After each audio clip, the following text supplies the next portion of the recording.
Sebagai mau'izah pada khutbah Jumat kita kali ini, sama kita mentadabburkan, merenungkan, menghayati firman Allah dengan penuh keimanan, di mana Allah menyatakan, wastaghfirullah, memohon ampunlah kamu kepada Allah. Innallaha ghafurur rahim, sesungguhnya Allah Maha Pengampun lagi Maha Penyayang. Di ayat yang berbeda Allah menyebutkan, wa may ya'mal su'a, siapa yang melakukan keburukan, kejahatan, kemaksiatan, dosa, au yazlim nafsahu, atau dia menzolimi dirinya sendiri. Kemaksiatan yang kita lakukan itu berakibat kepada azab. Lalu seorang diazab karena dosanya. Berarti secara tidak langsung dia itu menzolimi dirinya sendiri. Bukan Allah yang menzolimi dia atas dosanya, tapi dialah yang berbuat zalim terhadap dirinya. Karena Allah membalas itu sesuai dengan ukuran dosa yang dilakukannya.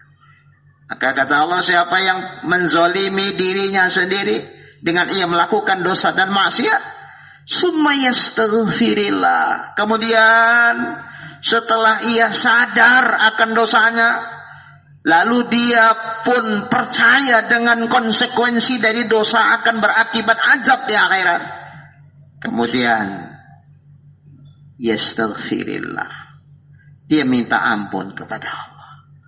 Jika benar permohonan ampunnya, Allah menjanjikan yajidillah ghafurur rahima, sesungguhnya ia akan mendapatkan Allah Maha Pengampun lagi Maha Penyayang. Artinya apa?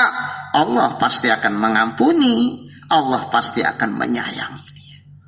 Bahkan di ayat yang berbeda Allah mengatakan, innallaha yuhibbut tawwabin wa yuhibbul mutatahhirin. Kita yang pendosa, bergelimang dengan maksiat, seandainya kita masih mau bertobat dan tobatnya benar sebagaimana yang Allah nyatakan taubatan nasuha, Allah menyatakan Allah cinta, Allah sayang kepada mereka-mereka yang mau bertobat atas dosanya. Allah cinta, Allah suka kepada mereka yang membersihkan dosanya, membersihkan dirinya dari dosa. Udah berdosa, sudah maksiat, masih ada peluang mendapatkan cinta dan kasih sayang Allah kalau benar dia bertobat. Kurang baik apa Allah sama kita, coba? Kurang apa Allah tuh sama kita? Setiap hari nikmat Allah terus datang kepada kita, tapi masih tega kita durhaka sama Allah. Hamba macam mana kita? Tidak usahkan Allah, kedua orang tua kita, ayah dan ibu kita, mak dan bapak kita, yang tersebab mereka kita lahir ke dunia ini. 9 bulan kita dikandung oleh ibu kita, melahirkan kita, nyawa sebagai taruhannya. Sudah lahir, diasuhnya kita, disusuinya kita, dibesarkannya kita, diberikan pendidikan kita.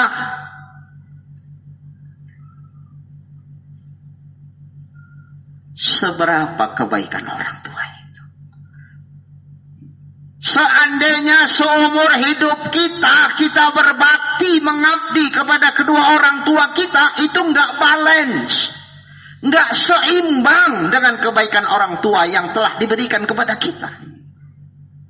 Lalu kalau ada anak yang tega, durhaka sama orang tuanya, anak macam mana ini ya Allah? Itu anak ke orang tua. Bayangkan macam mana hamba kepada Tuhannya. Masya Allah.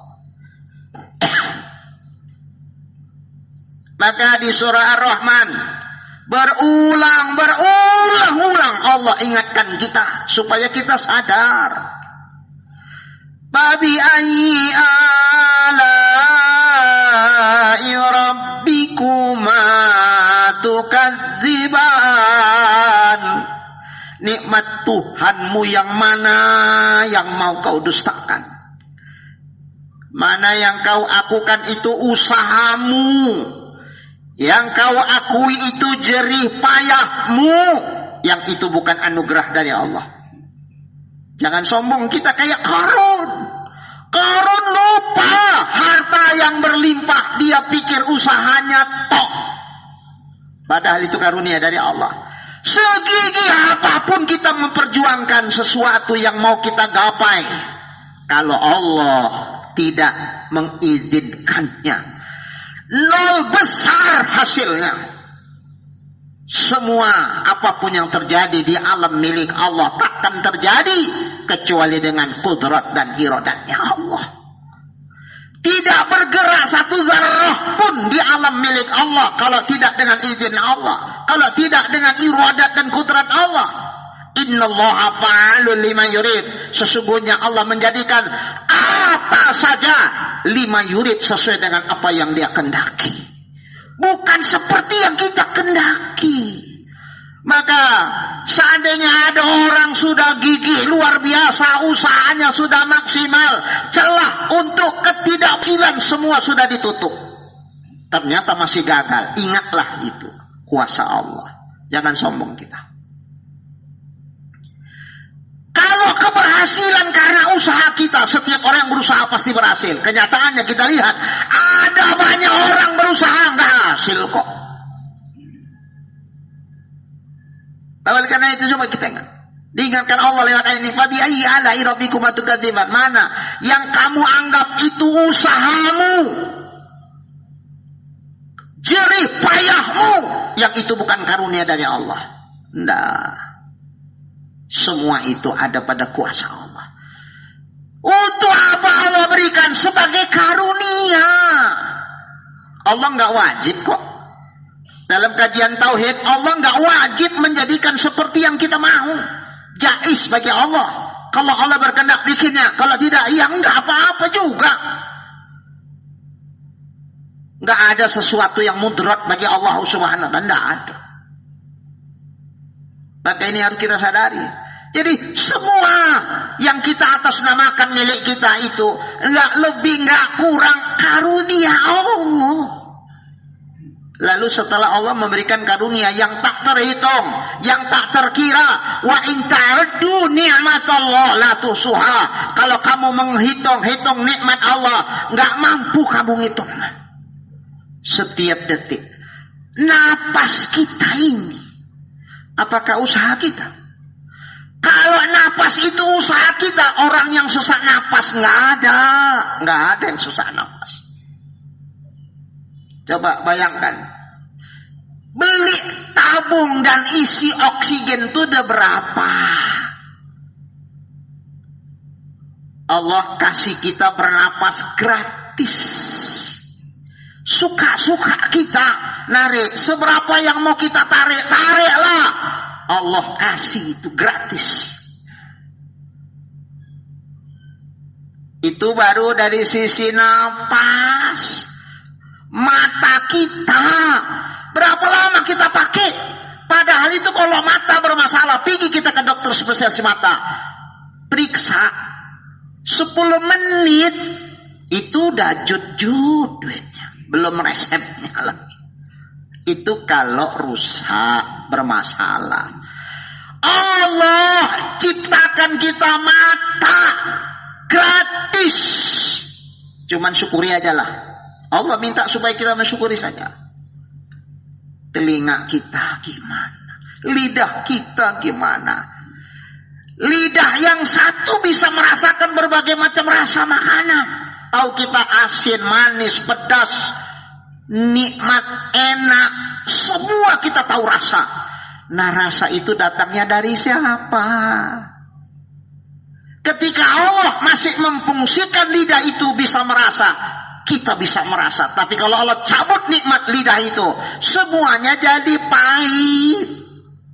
Sikit aja dikasih Allah asam lambung naik, udah bingung kita. Insyaallah nggak bisa gitu. Organ tubuh kita di dalam nih, ginjal, paru, jantung, limpa, semuanya usus-usus itu dibikin Allah, usus itu bengkak sikit aja udah nyeri luar biasa, guling-guling kita. Usus lipat lah namanya, saraf kejepit segala macam, Masya Allah. Ya Allah, nggak tahu kita bilang. Maka oleh karena itu renungkan nikmat Allah ini. Wa fi anfusikum afala tubsirun. Pada dirimu, kenapa enggak kamu lihat? Memang awal melihat tuh pakai mata. Setelah kita lihat dengan mata, respon mata hati kita seperti apa? Kesadaran ini yang perlu kita sentakkan. Setelah kita sadar, lalu kita lihat, kok masih berani aku bikin dosa sama Allah, ya Allah. Hamba macam mana aku ini, ya Allah.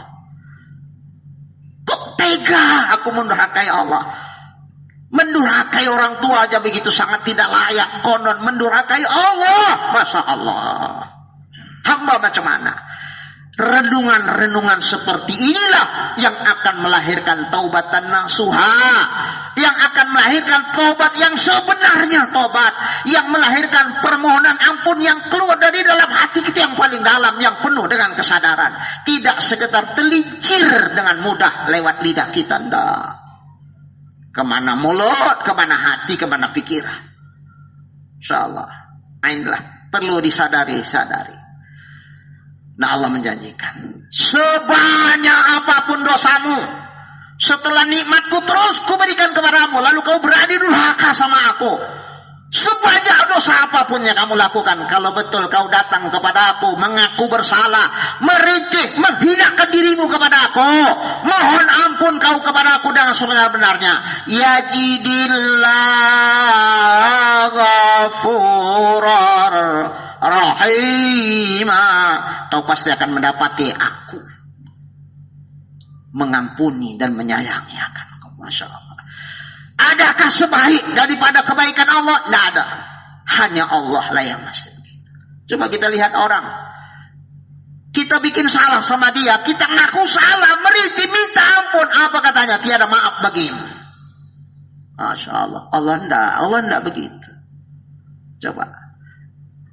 Kesempatan kita masih bisa bernapas, kesempatan kita masih hidup di atas dunia, itu artinya bentangan pintu ampunan dan taubat dari Allah masih terbuka seluas-luasnya. Ayo kita manfaatkan kesempatan. Sebelum sampai goro-goro, kalau sudah nyawa di tenggorokan baru sadar dengan dosanya, baru minta ampun, percuma, nggak bakalan diampuni Allah. Laisatit taubatu lilladzina ya'maluna as-sayyi'at hatta idza hadara ahadakumul maut qala inni tubtul an. Kata Allah, bukan taubat orang yang apabila ia melakukan maksiat dan dosa, saat datang malaikat maut tinggal mau mencabut nyawanya, di situ baru dia sadar dengan dosanya, di situ baru datang ketakutannya dengan azab yang dijanjikan Allah akibat dosa yang dilakukannya. Lalu saat itu dia bilang sama Allah, ini tubutul an, ya Allah sekarang tobat aku ya Allah, jangan kau siksa aku karena dosaku. Percuma. Jangankan air mata bening yang keluar, air mata darah keluar sekalipun minta ampun kepada Allah, Allah enggak bakalan ngampun. Limitnya sudah habis, sudah expired masa taubat itu. Semoga sebelum datang waktu ini kita diberikan Allah pertolongan untuk bisa minta ampun kepada Allah, diberikan pertolongan untuk bisa benar-benar bertobat kepada Allah. Semoga dosa kita dihapuskan Allah semua, hingga kita mati dalam keadaan husnul khotimah. Amin ya rabbal alamin. Demikianlah mau'izah khutbah Jumat kita kali ini, semoga kiranya bermanfaat. Amin ya rabbal alamin. Barakallahu li wa lakum fil Qur'anil Karim wa nafa'ani wa iyyakum bima fihi minal ayati wadh-dhikril hakim wa taqabbala minni wa minkum tilawatahu wa astaghfirullaha li wa lakum wa walidayya wa walidikum wa lisairil muslimin wal muslimat innahu huwal ghafurur rahim.